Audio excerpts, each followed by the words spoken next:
Je m'appelle Francis Letarte-Lavoie, je suis métallurgiste-chef à la mine Raglan au Nunavik. Les installations de Raglan ont été construites en 1997, c'est donc un site qui est quand même assez neuf.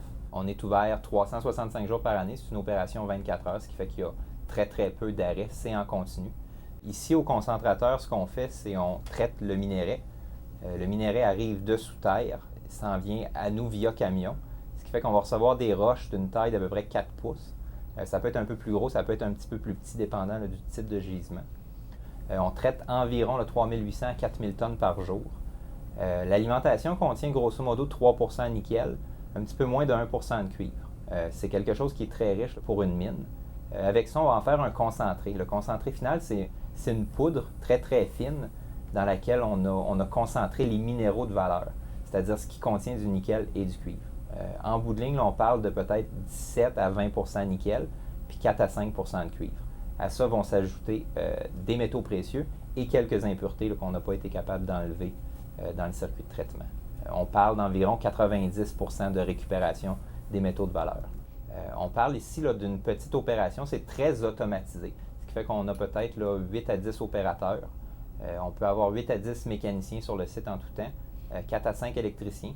À ça vont s'ajouter quelques cadres, des superviseurs, des métallurgistes comme moi et du personnel technique qui va aider à la maintenance et à l'optimisation des procédés. On est ici dans une salle de contrôle. C'est ici qu'on va contrôler les performances du circuit, qu'on va valider que les performances sont adéquates.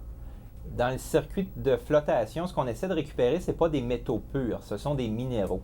Ce qui fait que le cuivre et le nickel ne se trouvent pas forcément sous forme de cuivre et de nickel pur. Ils vont se trouver sous forme de pendlantite et de chalcopyrite.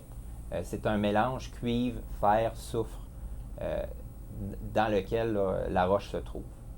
L'objectif pour nous, c'est de récupérer le cuivre et le nickel.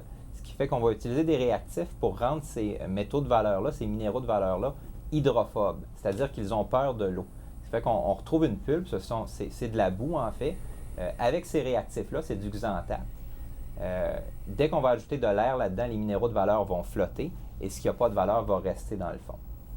Une fois qu'on a atteint la teneur de concentré optimale, on parle ici de 17-18% nickel, on va envoyer ça à la filtration pour en faire un concentré sec qu'on va pouvoir manipuler et envoyer dans le sud. Première étape, l'épaississage, ce qui fait qu'on va essayer d'enlever le plus d'eau possible, simplement par décantation. C'est un peu comme si on laissait du sable dans un verre. On va le laisser descendre vers le fond, puis on va récupérer quelque chose qui contient peu d'eau. Mais il y a encore trop d'eau.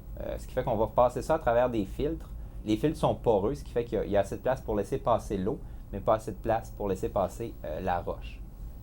Par la suite, ça va aller à un circuit de séchage, ce qui fait que c'est un gros four en bout de ligne où on va enlever toute l'eau qui est contenue dans le matériel. Puis par la suite, ça va être prêt à envoyer à la baie Déception par bateau au port de Québec. Puis par la suite, ça va vers nos installations de Sudbury.